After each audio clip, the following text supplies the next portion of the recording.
नमस्कार, Ambe home science classes में आप सभी का स्वागत है।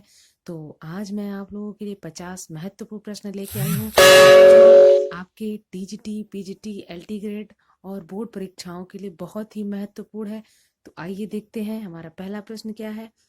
पहला प्रश्न है, नाखून काटना और अंगूठा चूसना किस आयु तक नजरअंदाज किया जा सकता है। तो जब छोटे बच्चे होते हैं वो अपने नाखून को चूसते हैं, अंगूठे को चूसते हैं, तो हम लोग यही सोचते हैं कि बच्चा भी छोटा है, कोई बात नहीं। तो वो कितने वर्ष तक हम नजरअंदाज कर सकते हैं? 3 वर्ष तक। लेकिन अगर इससे ज्यादा हो जाता है तब हमें इस बात का ध्यान रखना चाहिए कि आगे चलकर कहीं उस बच्चे की आदत ना हो जाए अंगूठा चूसने या नाखून चबाने की। ठीक है। तुम्हारा दूसरा प्रश्न है, छोटे बच्चों के लिए एक डर बढ़ाने वाला उद्दीपक है। क्या है? एकाकीपन। जब बच्चे ज्यादा से ज्यादा समय एकांत में रहने लगते हैं ना, तो वो उनके अंदर एक अलग तरह का डर हो जाता है, क्योंकि वो दूसरों को देख के घबरा जाते हैं। तो ऐसे बच्चों को बिल्कुल, यानी जो एकाकीपन में बच्चे रहते हैं उनके अंदर डर बहुत जल्दी हो जाता है, इसलिए बच्चों को परिवार के साथ या दूसरे लोगों के साथ भी रखना जरूरी होता है। तीसरा है, भोजन में प्रोटीन और कैलोरी की गंभीर कमी के कारण होता है। कौन सा रोग होता है? मरासमस। ये तो आप सब लोग को अच्छे से एकदम तैयार हो गया ये प्रश्न आपका। चौथा प्रश्न है, भोजन संक्रमण भोजन में उपस्थित रोगजनक जीवाणुओं रोगाणुओं को खा लेता है। यह बात सत्य है? बिल्कुल, ये बात सत्य है, क्योंकि जो भोजन होता है उसमें जो संक्रमण भोजन में उपस्थित हो जाते हैं तो रोगजनक जीवाणु उस रोगाणुओं को खा लेते हैं। पांचवा प्रश्न है, एस्बेस्टॉस रेशा है। ये कौन सा रेशा है? ये खनिज रेशा है। ठीक है। छठा प्रश्न है, जंगली रेशम सूक्ष्मदर्शी के नीचे संवर्धित रेशम से भिन्न दिखता है। यह कथन सत्य है। जो जंगली रेशम होता है वो सूक्ष्मदर्शी से जब हम उसके नीचे देखते हैं तो वो रेशम हमें भिन्न दिखाई देता है। सातवां प्रश्न है, कौन उष्मा का कुचालक है? तो जो सूत सूत यानी जो सूती वस्त्र होते हैं, जो सूत होता है वो उष्मा का कुचालक होता है। हमारा आठवां प्रश्न है, पौधों का मुख्य भंडारण पॉलीसेक्राइड है। क्या है वो? स्टार्च। नौवां प्रश्न है, किस शब्द का प्रयोग रेशम और ऊन की भराई के लिए प्रयुक्त होता है? तो उसे क्या कहते हैं? कौन सा शब्द है वो? वेटी डग।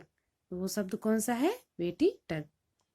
10वां प्रश्न है, फ्लैक्स के पौधे के लिए क्या प्राप्त करने के लिए रिपलिंग की जाती है? तो उससे लिनन, फ्लैक्स के पौधे से ही हमें लिनन प्राप्त होता है, तो लिनन को प्राप्त करने के लिए रिपलिंग की जाती है। 11वां प्रश्न है, पटोला साड़ियां किसके द्वारा उत्पादित की जाती है? तो किसके द्वारा उत्पादित की जाती है? ये टाई डाइंग के द्वारा।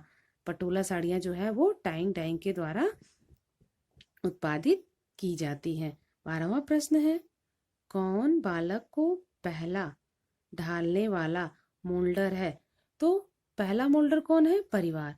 परिवार के द्वारा ही बालक पहले, जो परिवार उसे जिस प्रकार का ज्ञान देता है, जिस प्रकार का संस्कार देता है, या जिस प्रकार को उसको ढालने की कोशिश करता है, बच्चा उसी रूप में ढलता है। 13वां प्रश्न है, साल्मोनेला भोजन विषाक्तता एक जीवाणुविक भोजन विषाक्तता है। यह कथन सत्य है या असत्य? तो यह कथन सत्य है। जो साल्मोनेला वो क्या करता है? भोजन विषाक्तता का एक जीवाणुविक भोजन विषाक्तता है। 14 प्रश्न है, प्रसव के बाद की अवधि और दुग्धपान है। तो प्रसव के बाद की अवधि क्या कहलाती है? पोस्टपार्टम और दुग्धपान है। 15 प्रश्न है, वायु में कार्बन डाइऑक्साइड का प्रतिशत है। कितना प्रतिशत होता है कार्बन डाइऑक्साइड? 78%।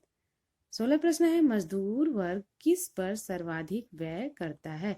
तो मजदूर वर्ग जो है वो भोजन पर सर्वाधिक व्यय करता है। एल्जिंग ने भी अपने जो पारिवारिक बजट प्रस्तुत किया था उसमें भी ये बात कही गई थी ये जो मजदूर वर्ग होते हैं वो सबसे ज्यादा अपने भोजन पर व्यय करते हैं।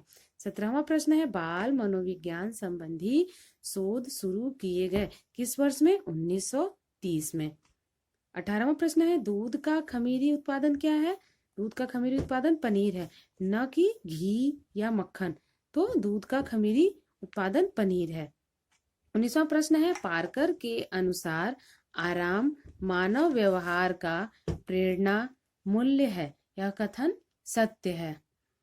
20वां प्रश्न है एक बालक की शिक्षा निर्णयों का उदाहरण है। तो एक बालक की शिक्षा परिणाम निर्णयों का उदाहरण है। 21वां प्रश्न है बल्ब टेबल लैंप में प्रयुक्त होते हैं क्या? ताप दीप्ति।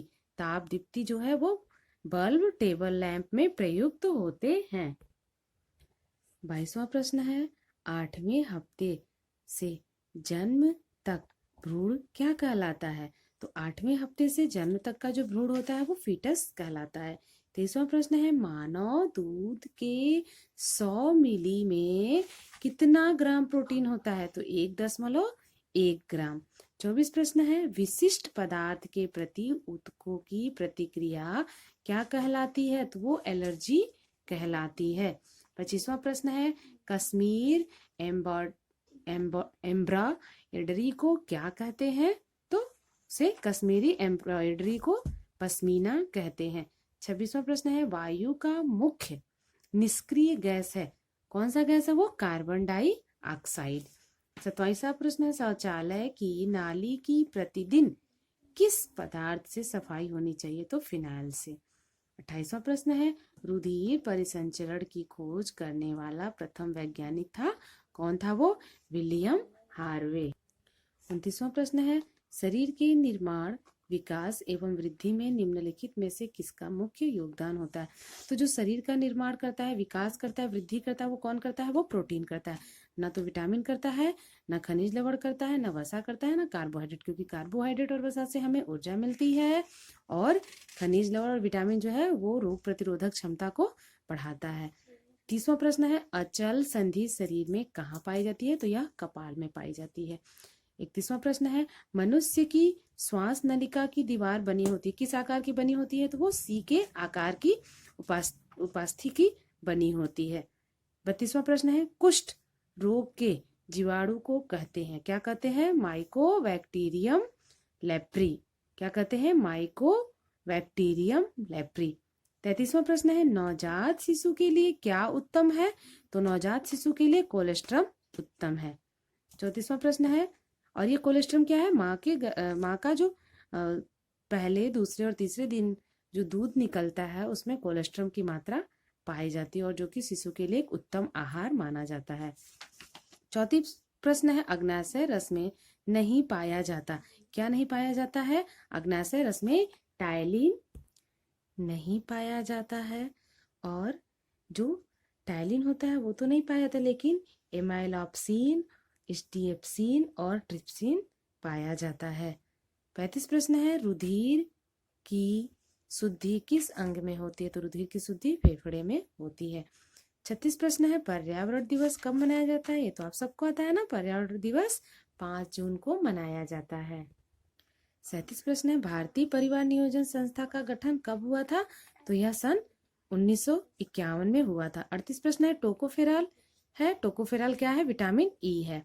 39वां प्रश्न है ट्राइसेन के अंतर्गत स्वरोजगार के लिए ऋण लेने की अधिकतम आयु सीमा क्या है? तो वो 35 वर्ष है। 40वां प्रश्न है भारतीय रेड क्रॉस सोसाइटी का मुख्य कार्यालय कहाँ है? तो वो नई दिल्ली में है। 41 प्रश्न है नीला रंग किसका प्रतीक होता है? तो नीला रंग जो होता है वो शिष्टाचार का प्रतीक होता है, इसलिए पहले के जो राजा लोग होते थे वो ज्यादातर नीले रंग का प्रयोग करते थे।